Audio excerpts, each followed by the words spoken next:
Day 10 నేను చిట్టి kitchen. ఈరోజు మన కిచెన్లో మార్నింగ్ ఒక మేడము 20 మెంబర్స్కి చపాతీ అండ్ పాలక్ పన్నీర్ చేయమన్నారు. అండ్ అది కూడా 10 లోపల చేసి ఇచ్చేయమన్నారు. సో మేడం చెప్పినట్టు చేసి ఇచ్చేసాను. ఆ తర్వాత వచ్చి ఒక ఆర్డర్ వచ్చింది, వెజ్ సాంబార్ కావాలన్నారు. అది ఒక 4 మెంబర్స్కి, అది కూడా చేసి పంపించేశాను. అండ్ ఒక మేడం వచ్చేసి coconut rice and paneer butter masala చేపించుకున్నారు. అంటే మనం యూజ్ చేసే పన్నీర్ అనేది న్యాచురల్ అండి, నియర్ బై ఆంటీ దగ్గర తీసుకుంటాం. అండ్ కోకోనట్ కూడా చెప్పంగానే ఫ్రెష్గా తెచ్చి ప్రిపేర్ చేసి ఇస్తామన్నమాట. ఎలాంటి కలరెంట్స్, ఆర్టిఫిషియల్ సాల్ట్స్ కానీ అలాంటివి ఏమీ యూజ్ చేయమండి మన కుకింగ్లో. అంతా హోమ్ మేడ్గానే ఉంటుంది అండ్ టేస్ట్ సూపర్గా ఉంటుంది అన్నమాట.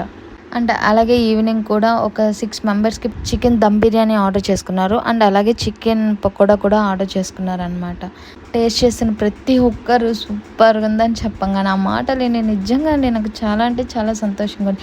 నెక్స్ట్ వీడియో అందరు ఎప్పటి నుంచో అడుగుతున్నాం, ఫుడ్ ఫ్రీగా ఇస్తానన్నారు కదా అని నన్ను వేసుకుంటున్నారు కదా, తిడతానే ఉన్నారు. సో ఆ వీడియో నెక్స్ట్ వస్తుంది, తప్పకుండా వెయిట్ చేయండి. అది మీరు నిజంగా లైక్ చేస్తారు. అలాగే మీరు కూడా మా చిట్టి కిచెన్లో ఆర్డర్ చేసుకోండి, మా ఫుడ్ని ఎంజాయ్ చేయండి. And thank you all. Bye bye.